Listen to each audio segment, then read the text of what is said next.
Ladies and gentlemen of the jury, today we come together to discuss the most divisive political issue of our time. Of course, I'm talking about Team Cap versus Team Iron Man. What else would I be talking about? The rest of politics over the past decade has had nothing divisive. Because it's come to my attention recently that even 10 years after the release of Captain America's Civil War, there are still some people out there who are Team Iron Man. So today, I'll be making my case for why these people, in the matter of being correct, are not. So let's not waste any more of your time and jump right into it.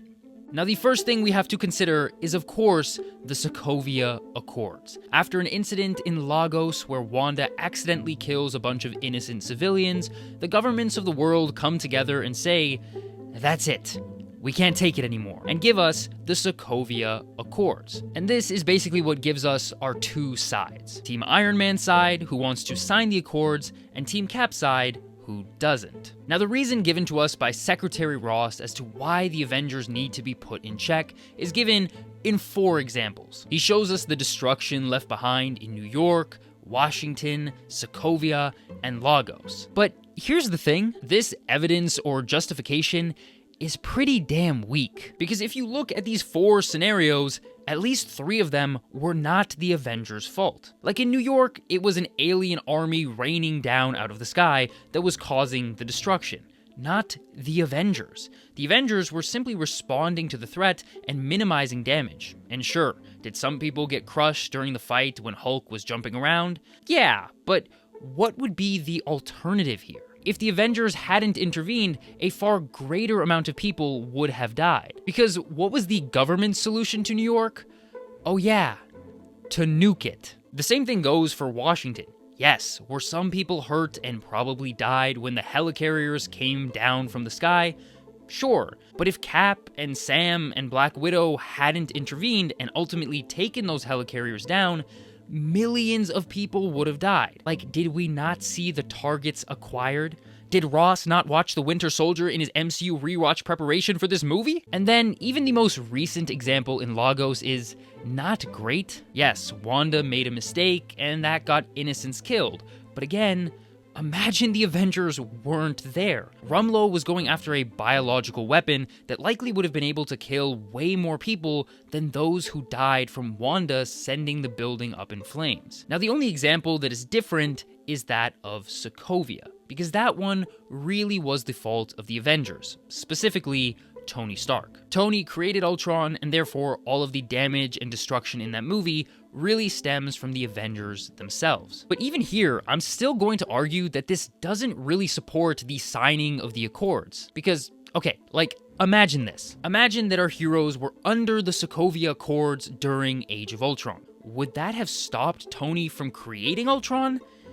Probably not. After all, the Accords are primarily there to dictate whether the heroes can or cannot go to a certain location to carry out a mission. They're not gonna stop Tony Stark from messing around in his lab. So yeah, the Accords also wouldn't have stopped what happened in Sokovia. On top of this, it's also worth mentioning that within the MCU, at least as far as I know, the world never found out that Tony created Ultron. And you can correct me if I'm wrong about this, but I'm pretty sure Ross and the governments of the world have no idea that what happened in Sokovia was Tony's fault. So again, presenting this as one of the reasons the Avengers need to be put in check is really just as weak as his other 3 examples. This is also why I think the MCU should have revealed to the world that Tony created Ultron. Like, if you'll allow me to go on a little bit of a tangent here, imagine the opening of Civil War. Instead of being the incident in Lagos, actually plays out like the ending of Spider-Man Far From Home. Hear me out. The same way the ending of Far From Home shows the world finding out that Spider-Man's identity is Peter Parker, imagine the opening of Civil War was the world finding out that Tony Stark and the Avengers were responsible for Ultron. Honestly, I think this would be a way stronger reasoning as to why the governments and even public perception of the Avengers would suddenly change so that people would be in support of trying to rein in and control the Avengers, as opposed to what happens in Lagos, which is basically just an incident with some casualties that is not that different to a bunch of other stuff that has happened in the MCU. But anyways, I'm getting distracted here. That really is a topic for another day. The main point that I'm trying to make here can be summed up by the words Steve says to Wanda. We try to save as many people as we can. Sometimes it doesn't mean everybody. But if we can't find a way to live with that, next time, maybe nobody gets saved. The Avengers aren't perfect. They can't save everybody, but the alternative idea of the government potentially stopping them from going where they need to would be much worse. What if this panel sends us somewhere we don't think we should go? What if there's somewhere we need to go and they don't let us? We may not be perfect, but the safest hands are still our own. The other big problem with the Sokovia Accords is its enforcement. Like, realistically, how do you expect to make the heroes follow these rules? Like, you think Thor is gonna listen to this? The government's gonna be like, Thor, you can't...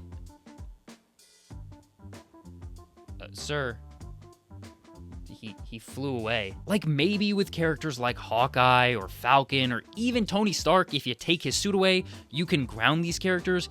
But anyone with superpowers, you're not stopping. Like, if Wanda wants to go somewhere, she's going. And this is why the Sokovia Accords within the MCU are so quickly forgotten about. Like, by the time we get to Infinity War, they're pretty much non-existent because you can't enforce them. Like, as soon as Thanos shows up, all of our heroes just jump into the action, and there's nothing Secretary Ross can do about it. Maybe if Marvel ever does Civil War 2, they could have the group looking to control things, instead of the government, be the Illuminati, just like we saw in Doctor Strange 2. Because then you would actually have a group of heroes that are willing and able to enforce their policies. Now, moving on from the Sokovia Accords, the second thing we have to talk about is, of course, the Bucky angle. Throughout the movie, Steve has been running around trying to protect his friend, while Tony has been trying to bring them in. And as for whether or not Steve was correct in doing this, I mean, it isn't really a question. After all, Tony literally admits that he was wrong once he finds out that Zemo framed Bucky for the bombing. And why are you here?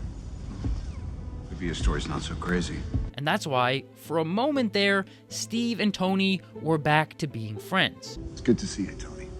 You too, Cap. Steve was just protecting his innocent friend from being framed for a murder he did not commit. How are we gonna say he's wrong for that? Now, the real controversy here is whether he should have kept the secret from Tony about Bucky killing his parents. And I'll admit, this one is a little bit more questionable. It does feel like a bit of a personal betrayal to withhold this information from Tony. And even Steve admits that maybe he was wrong for doing so. By not telling you about your parents, I was sparing you. But I can see now that I was really sparing myself. And I'm sorry.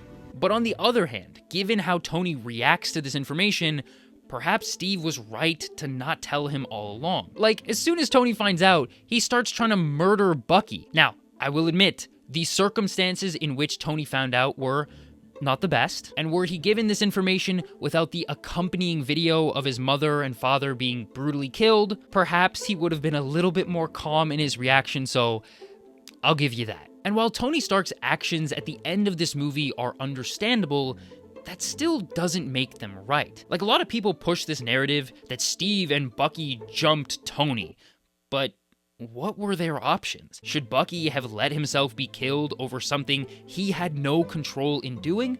Should Steve have let his best friend be murdered for something that was not his fault? Ultimately, no, and both Steve and Bucky were right to defend themselves.